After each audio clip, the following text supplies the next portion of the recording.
So prospecting is really, really hard. Like it's really not a simple idea. Like there's a lot of strategy to it. Like you have to get really specific. And most people who are really good at prospecting, they understand that the more specific you can get in terms of the people you wanted to reach out to, like the more success you're going to have.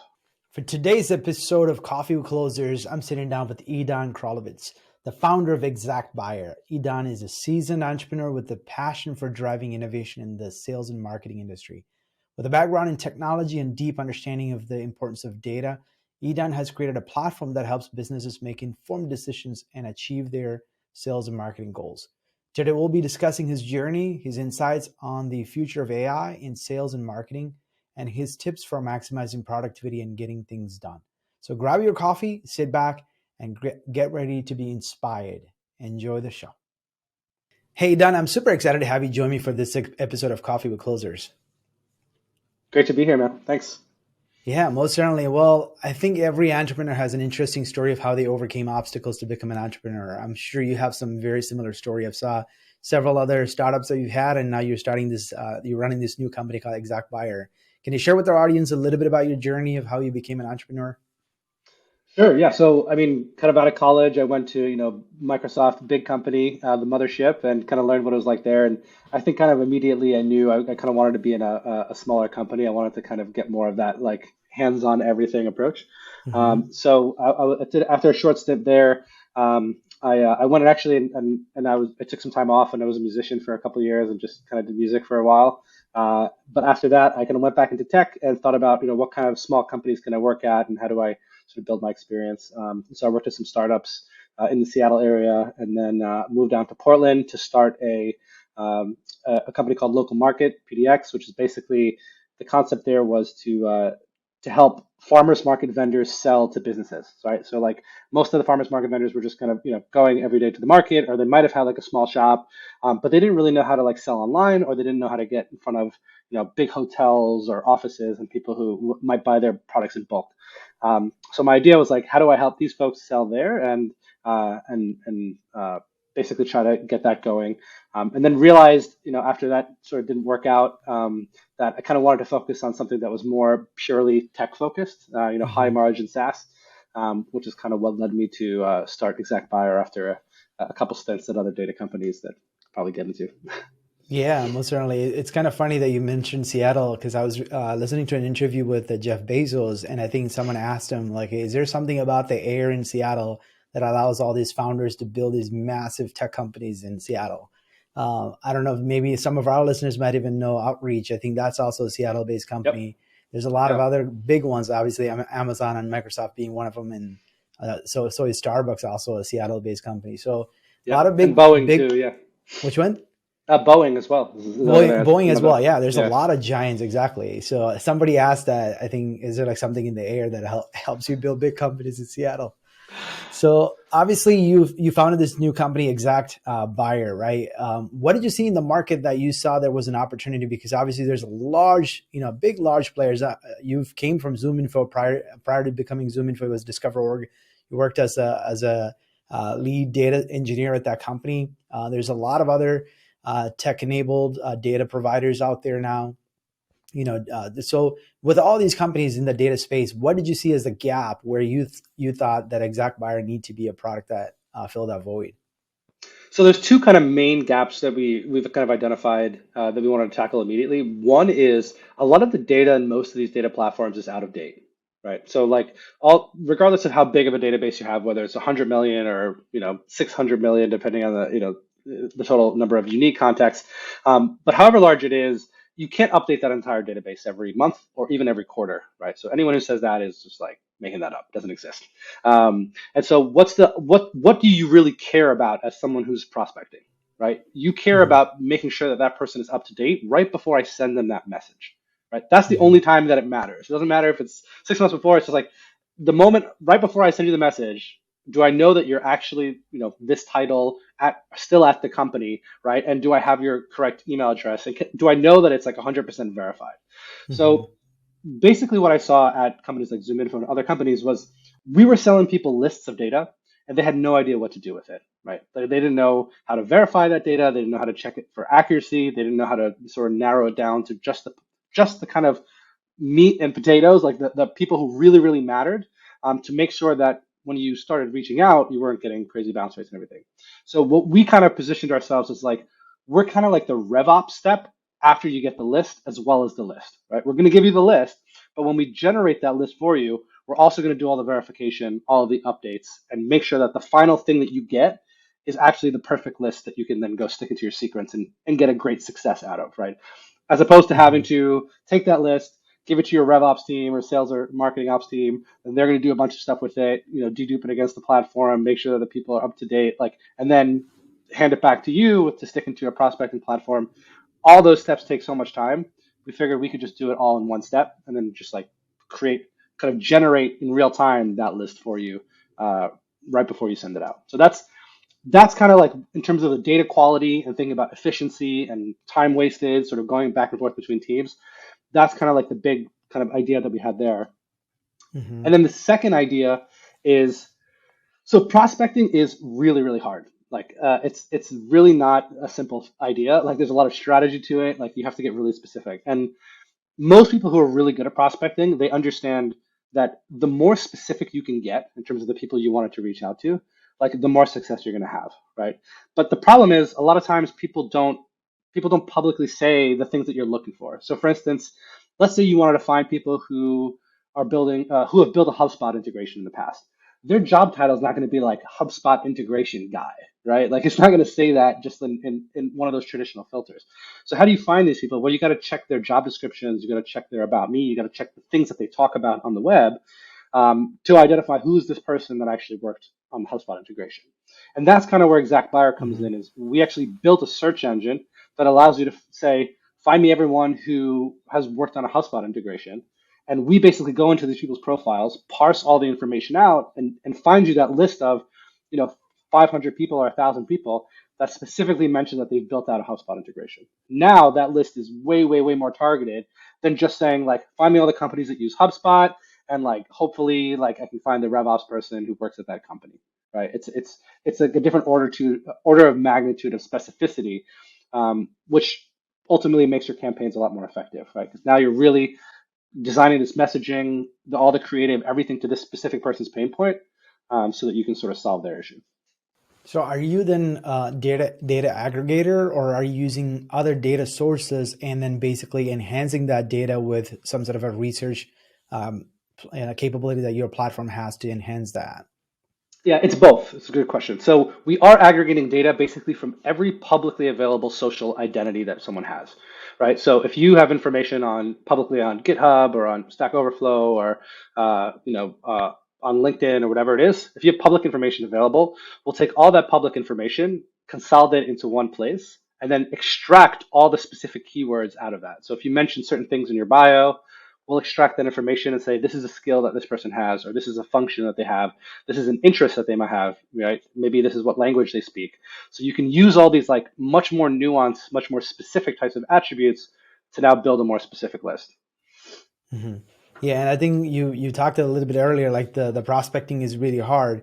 I think part of the biggest challenge is first and foremost getting the good data, right? Like if you don't have good data, then all your efforts are just being wasted. Don't you just hate it? Like you wrote this perfect personalized email, then you get a bounce back saying, "Oh, that stupid email doesn't work."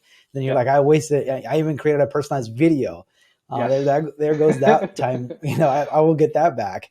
Right. Oftentimes I do, if I had to do personalized outreach, I do verify that that person has that job on LinkedIn, Right. because most likely people may have updated that on LinkedIn before before any email platform or data provider updated their email list. So I can certainly relate to that problem of the data cleanliness, and then obviously, like you said, all the other nuances that comes alongside. So what were some of the biggest challenge that you ran into in the process of building this company?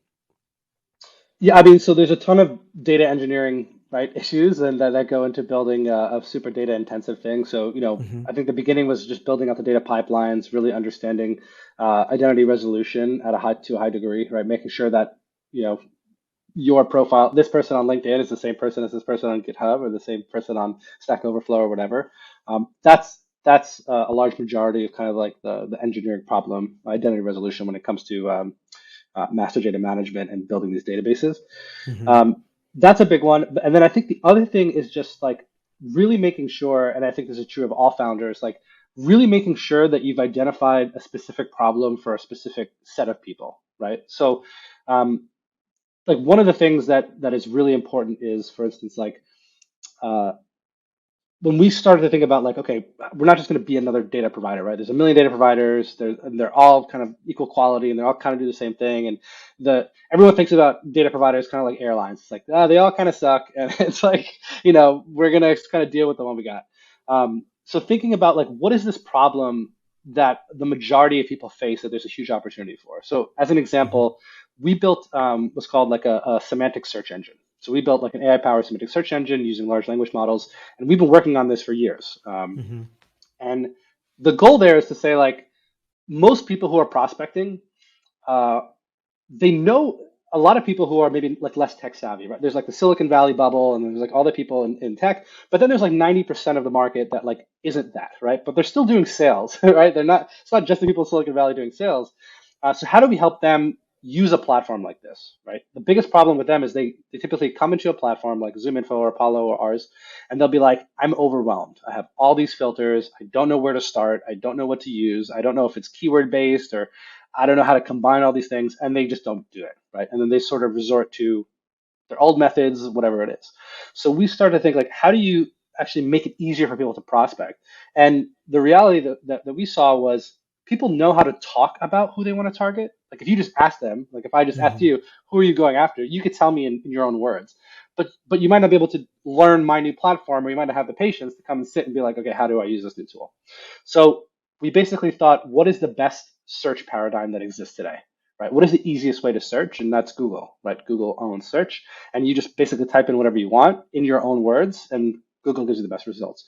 And so we thought, what if you could do that with a search engine, right? What if you can just type in, hey, find me all the founders in San Francisco that previously worked at Google and are skilled in Python or something, right? If you Mm-hmm. know that specific thing, you could type that in, and then we'll basically parse out all the filters for you and return you the results. So now you never have to deal with any filters or anything like that. So that's like a big opportunity, right? For a lot of people who might not want, the onboarding and might need all this help getting the usage out of the tool. That's a big opportunity. Getting back to your question, what is the hard part about being a founder in this context? Like in my mind, like we thought through this problem really hard. Like we designed this super data intensive thing, like it's Mm-hmm. using AI and all this other stuff. And in my mind, I'm like, people are just going to get it, right? Like it's going to be super simple. Like we're just going to launch this search engine thing, and like we're going to become billionaires overnight, and Google's going to call us to buy us out, right? Like that's how it's going to work. And the reality is, it's not that, right? It's like you have to get this in front of people, and people, we've had so many people being like, okay, there's a search engine, like, what do I do now, right? I'm just like, you search, right? Like type in whatever. And so we put some examples there, right? Like below the search engine to say, hey, here's some examples. And then we see people like maybe clicking on an example, and then they're like, I'm not really sure where to go next. So I guess my answer, the long-winded answer, is to say sometimes you do all this research and you have the best intentions and you think like this is solving a need and all the stars are aligned. Like I read all the YC posts and I read Paul Graham's thing and like I did all the things that they said to do, and it still Mm-hmm. doesn't have the results that you're expecting because you need to do more. And I think that's part of the founder journey that a lot of people, only once you get to the end of of that entire product development cycle, you realize, oh crap, like there's a lot more left to do here, right? To sort of educate people or to fix the problem to make it more intuitive. Yeah, I've heard Mark Roberge talking about like customer market fit and a product market fit, right? Like there's so many different sort of fits that you have to have in place before the product actually takes off. And actually, before our interview, I actually created an account on the ExactBuyer, and I just did a query myself. I said Chicago-based VC firms that invest in SaaS companies. But I think you still have a lot of variables that you can customize because I was getting not all VC firms. There were other firms that were popping up, right? So I think maybe I do need to maybe specify by maybe job function or title. Maybe I didn't do that. I was trying to see as a query, like how can I find answers? But I think I also did try to add like intent that are actively looking for, and then I try to put like an intent in there. But I'm not sure if your platform actually does intent yet, or is that part of the future product roadmap that you're trying to include? So we don't do intent at all right now. So I mean, obviously, like the companies like ZoomInfo is really pushing this intent data, right? And there's a lot. Even G2 has I forgot which platform that they acquired, that they're also adding intent into their data sets that they're providing to people who advertise on G2. So I'm just curious to learn how valid is this claim that they actually have the intent data from target companies, and how are they able to verify that you are getting accurate information, because there's no one to verify it. Like it's their data, and they're telling you that there's actually an intent behind whoever that company is. Totally. So I'm glad we're doing this because I've wanted to get this on video for a while. So basically, we kind of have to start with the definition of intent, right? Not all intent is the same, right? So there's what's called first party intent, second party intent, and third party intent. And there may be others, but those are the three I know. So in terms of first party intent, when you think of that, it's someone landing on your website, right? So if I have exactbuyer.com, someone lands on my website, I might be able to take their IP address and say, using a tool like Clearbit Reveal or Kickfire or one of these IP address, IP to domain things, to basically say, who is this person or who is this company that is coming to my site directly, and then can I get intent about those companies, and then maybe send a follow-up message to say, hey, saw you visited our website, would love to do more. That's first party intent. First party because they're coming directly to your site, right? And so that they have that intent. Second party intent is something like G2 Crowd, right? It's people are going into G2, they're signing into G2, right?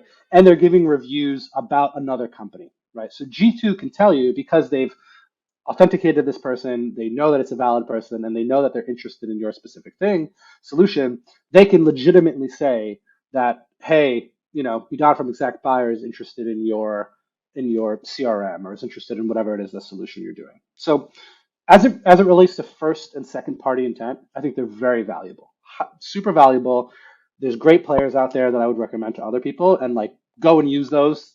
They're going to be great. Like, if you can afford it, do more of it, and if you can't afford it, do some of it if you can. Um, the weird part, this is kind of like the thing that a lot of people are selling, and this is kind of like the Zoom Info thing and Bombora and some of these others, is this third party intent. So third party Mm-hmm. intent basically is saying, these companies like Zoomify or Bombora or others who are selling third-party intent are basically saying, we're analyzing the entire web, right? And we're maybe sharing these data pools, these IP pools with tons of other data companies, right? And like, we basically are getting all this data in real time through tons of streams, and we're connecting all of this, and we're identifying that this person is visiting this website, and that website is a CRM. So we're doing this whole entire process that eventually tells you exactly what every company or every person is looking at. That is an incredibly difficult problem. And not only is it not solved by any of these companies effectively, it's solved, like, even if it does work to some degree, it's maybe like 10 to 20% accurate, right? It's not accurate. It's Mm-hmm. very, very rarely like super accurate.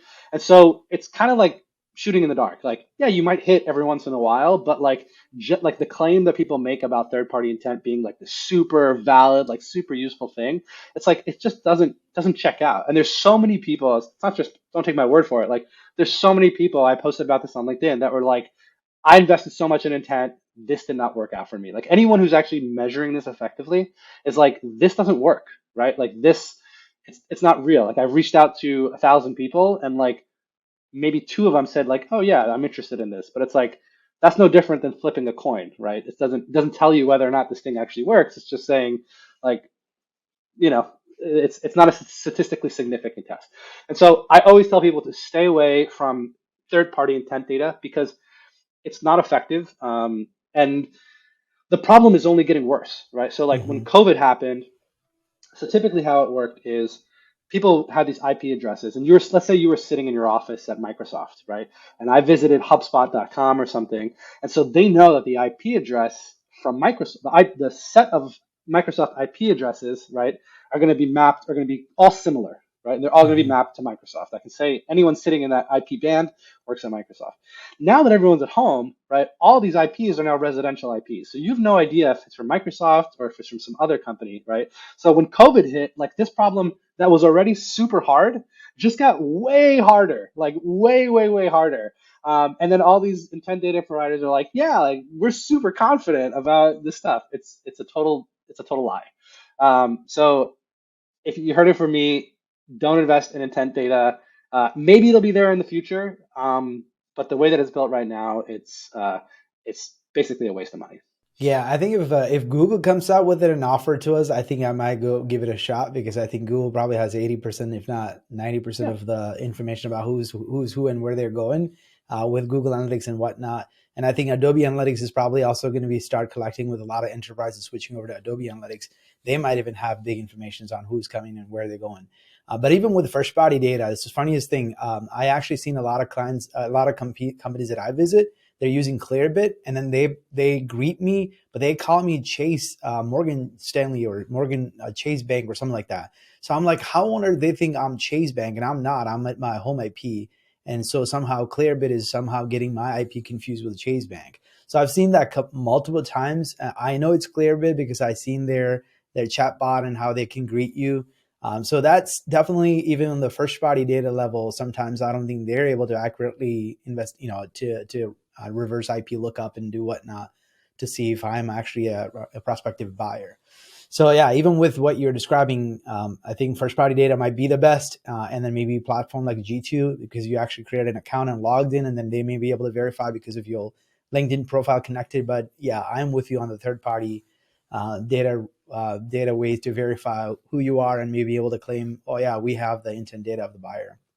But yeah, like you said, I think we're probably going to get there sometime in the future. But with all this privacy push, I think it's only going to get even harder for anybody to be able to do that very well. One additional thing. So you said like Google and Adobe, right? Having intent. So Google is the best intent provider in the world, like by a long shot, right? And it's by design because you're authenticated, right? That's why they give you Gmail for free. That's why they give you Google Maps for free. That's why they give you all of these things for free, so you can authenticate and then they can track everything that you do and everything that they know about you. So like Google, I always say like Google is the only intent provider, third party intent provider that matters, and that's why they make a killing through their advertising platform, right? Like that's why they're Google. But if you're not logged in, right? If people are saying like, yes, I take all this public anonymous data and I can, verifiably tell you all these people's intent, it's like Yeah, and that's we've not real. we've used Zoom Info, and not to bash Zoom Info at all. I think the category headings is what you actually have. It's just categories, so it doesn't necessarily even tell you the exact keyword. It's like, oh, they're searching about this topic or category. So it doesn't necessarily mean like they're researching. They could be learning. They just probably went to a blog researching about it. No way to say that they are intent. They have a buyer intent and actively looking for what you have to say. And the bigger the company, now you do need a platform like ExactBuyer to go verify who is that company, who's in that company might be the right person to even to hit up because they're a massive company. You have hundreds of people. They might be the right target to even to reach out to. So that it Exactly actually right. gets even difficult. So I know in the recent months, AI became a very big hot topic, and obviously you kind of have some AI components built into it. Where do you see AI is heading in terms of sales and marketing? What are your kind of forward-thinking thoughts on the future of AI? So I mean, our big bet that we took over the last 2 years that we've been building the company is on making using AI to make search easier for people, right? So Mm-hmm. like AI search, and this is actually a hot topic right now. Microsoft just launched their sort of ChatGPT version of search, and like everyone's just like Google search is going to be defeated. Like there's no Google in 2 years, which is shambolic and crazy. Um, so in terms of search, I think there's a lot of opportunities to help make it more effective, and that's kind of our bet is how do you with our semantic search engine that we launched is saying like how do you type in something in your own words and then we basically use all the underlying data that we have to kind of surface that in a more intelligent way, and I think Mm-hmm. that's going to open up prospecting to a huge part of the market that's underserved, right? The majority Mm-hmm. of people who are overwhelmed by marketing tools. That's where we really see the biggest sort of benefit from AI. Um, I think there's obviously some other like kind of gimme ones, which is like what Jasper and other people are doing, which is like generating content or generating messaging and stuff like that. The biggest issues with those is it's like garbage in, garbage out, right? You're still relying on the underlying data in order to build an effective email, right? So it's like there's no doubt I could say, write to this guy who's the head of growth an email about their industry, which is like computer software, and it's gonna write. It's super generic, like it'll do the work for you, but it's like it's not a useful message, right? It doesn't address that person's specific pain point. It's like that stuff isn't really there yet. So I think a lot of what people are seeing, it's it's kind of like pie in the sky, like, oh, this is gonna solve all my problems. But the reality is you still need that underlying data, and you still need to create effective segments to make sure that your messaging is even relevant, right, to this group of people that you're sending it to. So um, that's kind of my where I think AI is going to be useful, and maybe where I think it's a little bloated right now in terms of the perception of it. Yeah, I mean, I think there's definitely some efficiency, right? Like it gives you some, snippets and things like that you can probably quickly customize. But I also think maybe, we are all using a lot of, softwares, but if it can provide a lot more insights from the data and tell me to make decisions, right? That help me see things that I'm not humanly seeing. So because we're all sending emails, we're all making phone calls. There's a lot of data points and it gives you all the open rates and click through rates and reply rates and bounce rates and all of those things, but what can I dissect out of it, and how can I make my outreaches even better, or tell me like three things that I can improve on my email body to make my emails even more effective, right? Like those are ways Right. that I think could be extremely useful, because otherwise, we're just keep repeating our routine tasks, and we're not necessarily leveraging the information that's right in front of us. I mean, I humanly, there's so many data points, right? Like we're all inundated with all kinds of data points, but we just don't know how to make good decisions off of it. And if you're giving SDRs, the sales outreach tools like Outreach, they're sending hundreds and thousands of emails. Yeah, they might just look at open rate and click through rate, but they're not able to like really personalize the emails. If there's a tool that actually telling them, hey, here's two things you can improve that will get you a better open rate, or here's what your four emails that have gotten you the best replies because these were the two common things. I think those are the kind of improvements software companies can do to make a user extremely efficient in their job. So I can see that being done. For sure. And to piggyback off that, like, there's ideas that, I've talked to people about, like, let's say you had a plugin to Gmail, right? And let's say this AI read every single email you've ever sent in your work career, right? Or Mm-hmm. something. And they've learned to basically like mimic you, right? Like to respond the way that you would respond, and like to sort of like do all that. Well, could you automate all your responses? Well, it depends on what your strategy is, I guess, for responding to specific people. But in any case, like, can it start to provide some of the recommendations, like you said, about like, hey, when you said this to this types of people, it really worked. Or when you're talking to a head of growth, or you're talking to a senior person, these are the things that ended up resulting in longer conversations. Those things are really, really interesting. And then when you think about that from an organizational standpoint, right? If you do that with all of your sellers, let's say you have 20 salespeople, and this AI learns all 20 of them, and you're like, hey, these two people, like these, two gals on my team are the best salespeople, right? Like I want the AI to learn what they're doing, right? Like as opposed to what these other people who are maybe underperforming doing. So there's ideas there about like how do you start to do that, and I think companies like Gong and companies who are kind of on the forefront of like analyzing sales interactions, I think they're very much getting into that, and I wouldn't be surprised to see a lot of new features Yeah, like that come out. there was a discussion. We use Avoma, a competitive Gong at our company, and I actually tagged the CEO of Avoma, and I mentioned to him. I said, "Hey, well, how can you not? Or you already have the conversation history and the entire conversation summary. If only you can just put that into my HubSpot as soon as I'm done with the call, and draft me an email with the four takeaways and the action items, and have that draft be ready for me. That will make my life a lot easier. You should go build that, because they're already are transcribing the call. They already are already summarizing and saying what are the action items and what the next steps are. Imagine that if it actually does the draft of emails, that makes our reps even more productive. And then all they have to do, yeah, maybe personalize a little bit and change some things around. Now you can simply send that email out very quickly. And then, like you said, if it's actually doing that across all the organization and you're collecting all the best conversations and all the objections and what were the common rebuttals or responses, and then it gives you all of that as pre-made responses, makes everybody even more efficient and productive. So I can see those sort of improvements coming to help. I think CRM companies need to start adapting those things too, not just be a data entry and data collection repository, but actually helping us sell better, right? That's where I feel like Yes. HubSpot and other CRM needs to improve. 100%. I couldn't agree more. I think you should go and build that, man. It's easier than ever to it's easier than ever to go build your own SaaS. So, I know, I will certainly. support you.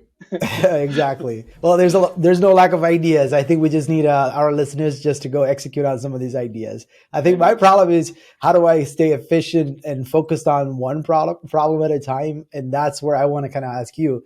So, as an entrepreneur, right? There's a lot that shiny object syndrome. We always, there's no lack of ideas. There's no, lack of things to do. So, tell me a little bit about what are you doing personally to extremely stay sharp and focused on the problem at hand, and how are you being very productive? So I feel like there's a lot of like thought leadership around like everyone's like you got to be focus on one thing, like do all this, only focus on one specific feature, like make it as MVP as possible. And then you have companies like Rippling who are like, nope, we're going to do the opposite of that, and we're going to Hmm. become like $1 billion company like super fast. And so I think it really depends on what your strategy is long term. I mean, for me personally, like how do I sort of choose what things to focus on is all the features that we build, we try to make sure that they're not like completely separate from each other, right? Like whatever we build should either improve significantly something that we already have, or it should enable like several more workflows for the existing thing that we have, right? Several more ways to sort of activate the data or to solve a whole new array of new problems with that data. So we try not to go and build sort of things that are, completely in their own silo and then like figure out a way to stick them all together later. All of these things are real issues that we know people have, and our approach is really obviously to be customer centric and say like, is this actually a problem that someone has? Like I think early on I was just like, I know this is like some people need this. I'm gonna go build it. Now I'm just like okay, they need it, but like how badly do they need it? Like is this really a nice to have, or is this like a fundamental thing they need to do?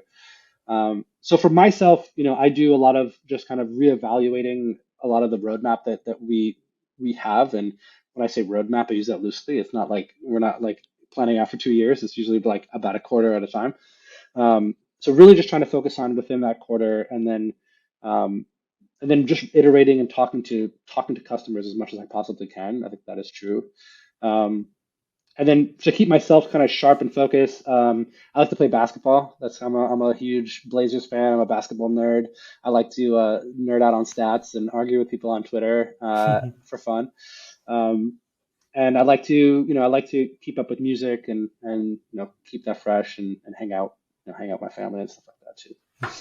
That's awesome. And then do you do anything in terms of like personal development? Obviously, you're, right now this is this company that you're trying to build. Are you part of like some sort of a CEO group or anything like that to like sharpen your skills or do some sort of mastermind, anything like that? I should do a lot more. I feel like I've been really lucky to work with a lot of folks who are super smart, at PDL and Gorgeous and other companies. So there's a few folks, from each of those companies that I've, stayed in touch with, and we talk business and talk about data and talk about new opportunities in space. And I typically try to find, you know, 1 to 2 people. If I can find 1 to 2 people a year that are just like, friends for life, or people that I can rely on, that's kind of what I focus on. I read a lot. I love to read. I read business books a lot. Like I read a ton of them.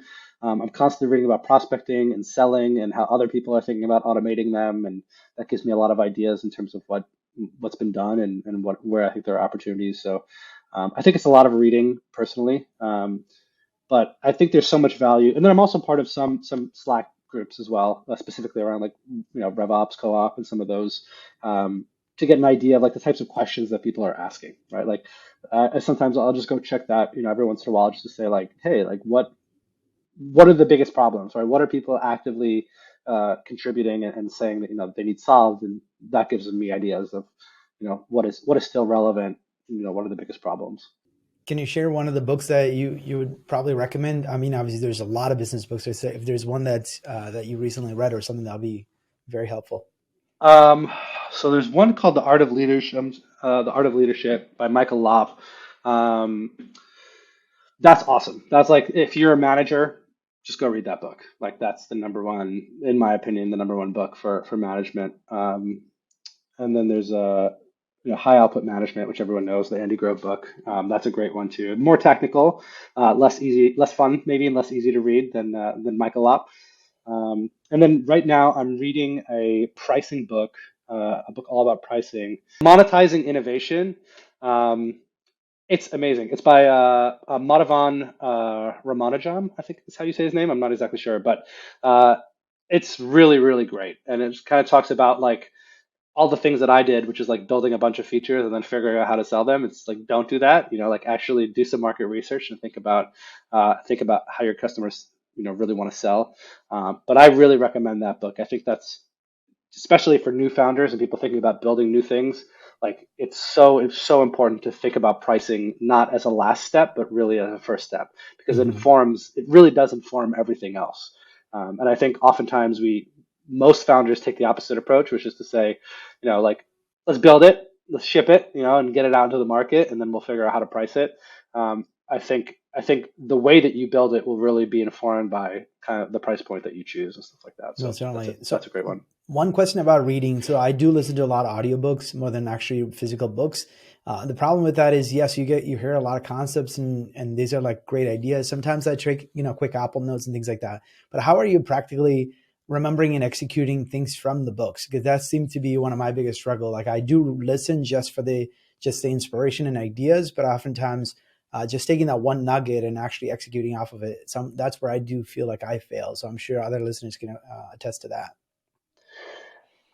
For me personally, like if it's not in my calendar, then it doesn't Hmm. exist. So like, certain things that I took away from, for instance, the art of leadership is like, and high output management too, is like the importance of one-on-ones, right? And it's like you can just put that in your calendar and you can just make that something that you do, right? Like that's the quick actionable thing. It's like you need to do something, put that time in your calendar and make it a priority.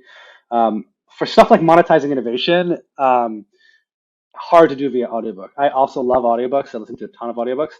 But certain things you really just need to visually look at, and you really need to look at that graph and just like think hard about it for a couple minutes. Like you really got to be like, what is this? Okay, interesting. Like, how would I do this myself? And then, and that's the hardest part about reading books is, I use post-it notes. So I'm kind of old-fashioned, so I'll write my thoughts in a post-it note as I'm reading the book, and I'll kind of slap it in there.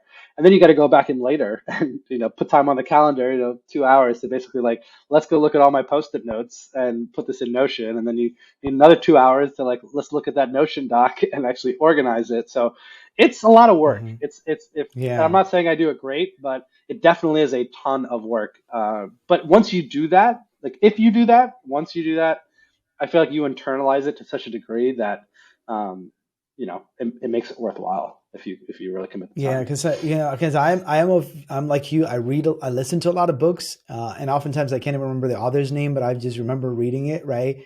But the challenge is that you're not executing many of the ideas or concepts that I learned from it. But I've also talked to people that just read like two books a year, but they will read it twice, and then they take like three things and they actually go execute it, and then they say that's much more impactful than just having a lot of head knowledge, but you've never really been able to execute anything, right? Totally. So I think there could be the two extremes, but yeah, I think at the end of the day is the learning and then actually implementing the lessons. It's the key to success. So I can sit here and talk about a lot of those concepts, but I have one last question for you. Knowing what you know today, what advice would you give your younger self? What advice would I give my younger self? Um, Probably stay at Microsoft and let those shares vest. I'd have a lot more money than I do right now. No, I think, in reality, I think for founders, um, uh, I think the doors are open if you just approach it. If you approach people with humility and you approach your own career with humility. I think a lot of people think like, you have to go to a good school. I mean, I was lucky to go to a good school and everything, but a lot of people think, you have to be one of these people. You have to have this sort of resume. And I think it's not that. I've known so many people who don't have those specific resumes and stuff. And many times in my life, I just took the approach of just coming to someone with humility and asking good questions. And I think if you, I do that more as an adult. I have much more humility now than I did, as a 20-something-year-old. But I think if you do that, it really will open up a lot more doors. And if you stay persistent, people will respond to you. So I would tell myself, be more humble, be more patient, and don't undersell yourself or think that you can't reach the right type of person just because of your pedigree or any of that. Well, great wisdom to end our conversation today. Well, thank you so much for joining me and I appreciate your time. Yeah, thanks for having me again. Perfect. This episode of Coffee with Closers is brought to you by One IMS, a leading digital marketing agency helping businesses win new customers. To request a free marketing ROI audit, please visit oneims.com. If you enjoyed this video, please share it. To make sure you never miss an episode, please subscribe.